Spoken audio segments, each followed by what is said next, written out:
In this video, I'm going to show you how to make these gorgeous little zip ornaments, which you can make in various sizes, but you will need the Rebecca page pattern to play along. So there's a link below that you can go and find yours right now. They're great little pouches, really practical. You can make them Christmassy, but you can also make them to match any season. So I'm Christine of Christine's Crafts, and this channel is dedicated to crafting on a budget. So once you've got your pattern, you're going to cut out all your pieces, and I'm not going to go through that. Just cut out all your main fabric, your lining fabric, and your interfacing pieces. And then you're going to need a zip. Now, one of the beauties of this is you can have any zip, and it doesn't matter how long it is because you can cut it down to fit in the pouch. So don't worry about how long your zip is, so long as it's long enough. You can see I've got an old one here, and that's what I'm going to use. So make sure you attach your iron-on interfacing to your pieces, and then let's get sewing. So the first thing we're going to do is get a lining piece and a main piece, and we're going to get the half circles, and we're going to attach the zip.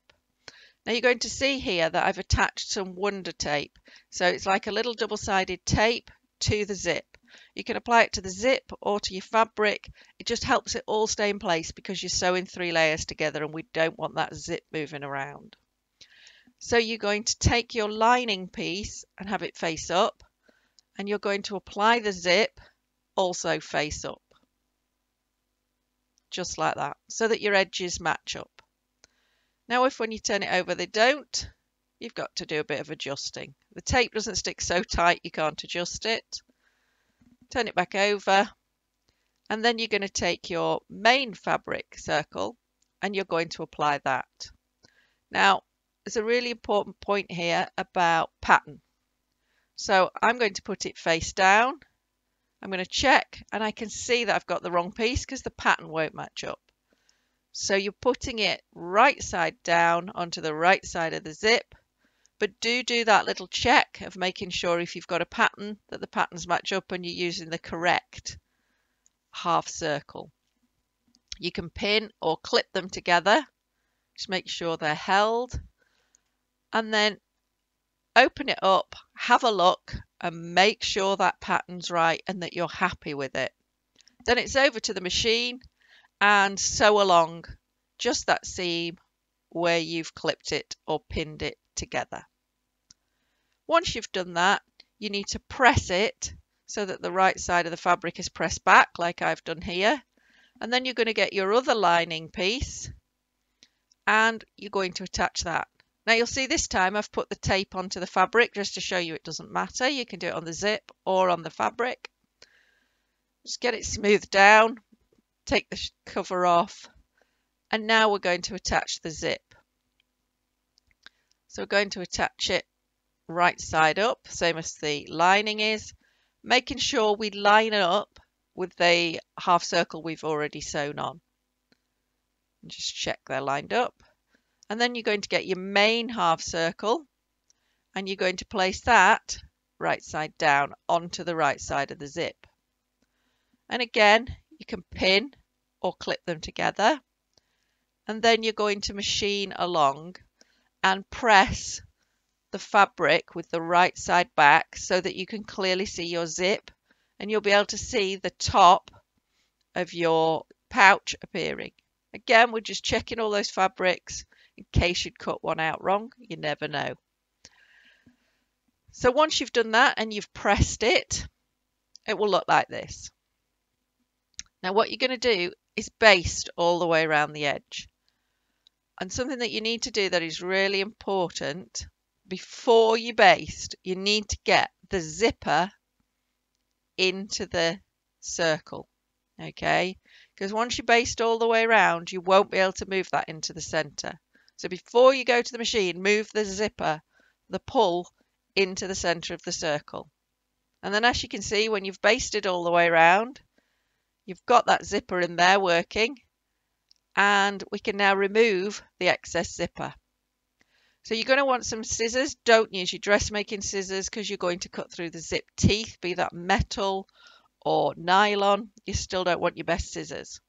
So get some scissors that you're not so bothered about and just cut against the edge of the circle. So you can see now why it didn't matter how long your zip was. And if you're unsure on basting, it just means a longer stitch so that if needs be, you can pull those stitches out. And there we go. So now it's time to see to the tab. And you've got your little rectangle. The first thing you do is press it in half. So you fold it in half, press it in half, open it up, and then press each side to the middle. And then fold it all together, and we're going to top stitch along each side. It just makes it look really professional. And once you've done that, we're ready to put a little ring on it. So whatever you want to attach to your ring later, it won't matter, it'll already be there. So you get yourself your ring, hook it on, and then clip your tab closed. Or pin it, or whatever. Just keep it closed so your ring stays on there. And then that's now ready to join to your pouch front. So get your pouch front and place it on so that it's on the pouch front with the edges matching up to the edge of your circle, and so that it lines up perfectly with your zip on the end that you will pull the zip closed towards.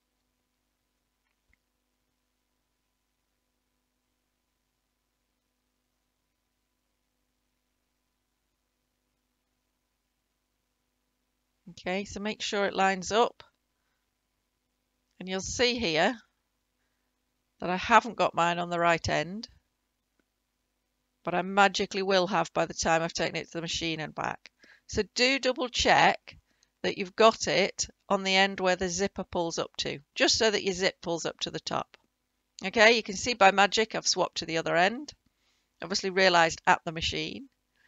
So now it's time to build your pouch. So get your main circle piece and place it right sides facing onto your front. Okay, so make sure your zipper pulls into the middle so that you don't catch it in your sewing, and then clip or pin them together. If like mine they're not quite the same size, don't worry about it. It just means you've not used all your seam allowance, and it'll just be absolutely fine. You just have that extra bit poking out. Don't worry about it. You can always trim that off later to get rid of the bulk.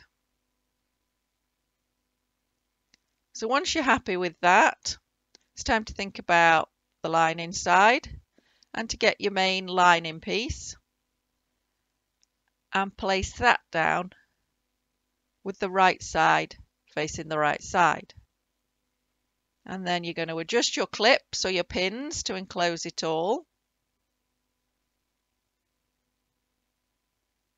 And it's now ready to sew all the way around. So make sure everything's flat and smooth, and then sew all the way around. And make sure you leave plenty of space to turn it through, or it gets a bit tricky because you have got a lot of bulk to turn through shortly.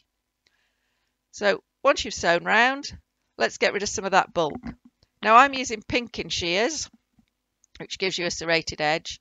Doesn't matter if you haven't got any. Just trim round and bring that seam in so that it's a little bit smaller.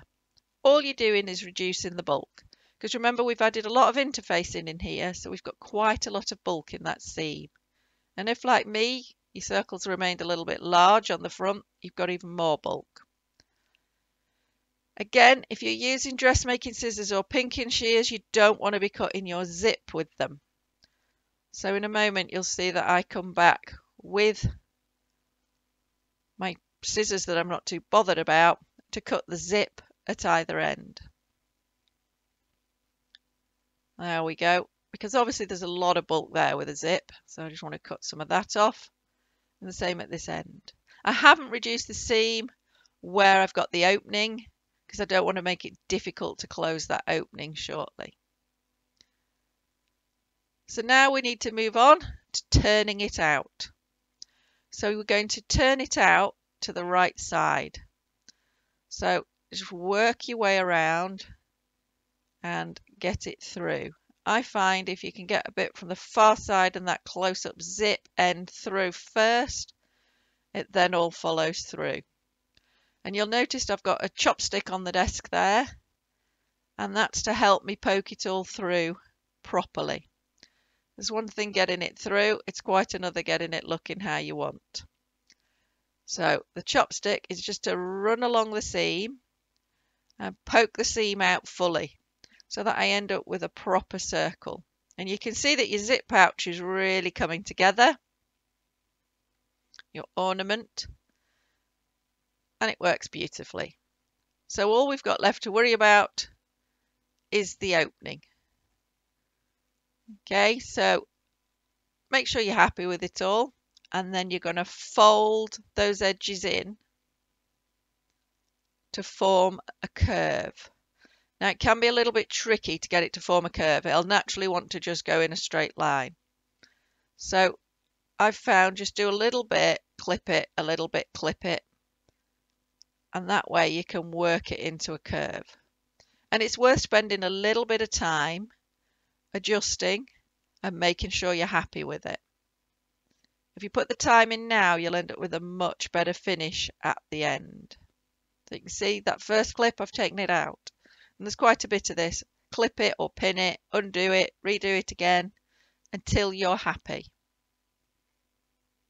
And once you are happy, it's time to slip stitch it closed. Some people call it ladder stitch. I was always taught slip stitch. So what you do is you get your thread and you start it off inside so that it'll not be visible. And you can use a couple of stitches to secure it and or a knot on the end of your thread. And then you take your needle and gather a little bit of fabric from one side of the hole and a little bit of fabric from the other side of the hole.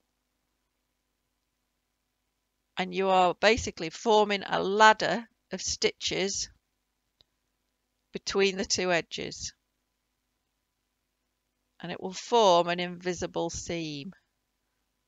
And the idea is at the end that you can't tell where you closed up the hole. So no one will know where the hole was. So I've sped this bit up so you don't get bored, but you just keep doing the same stitches all the way around. Just remove your clips or your pins as you go. And when you get to the end, you just need to secure your thread with a little knot or a few stitches over one another, and then push the needle through the fabric and cut it off so that you've got it nice and secure. Okay, so you can see here, I'm just going to do a little stitch and put my needle through the loop, and just for good measure I'm going to do a stitch like that where I just push it through and then cut it off. And it means where I've cut off the thread, it's not near the knot. And that's it. You've finished. Press it, make it look beautiful, and away you go. They're great for sweets, taking out keys with you, attaching to your belt loops, lots of different uses. I hope you found this useful, and if you have, please subscribe to my channel to watch some more and give me a thumbs up below. And thank you for watching. Good luck with your zip ornaments.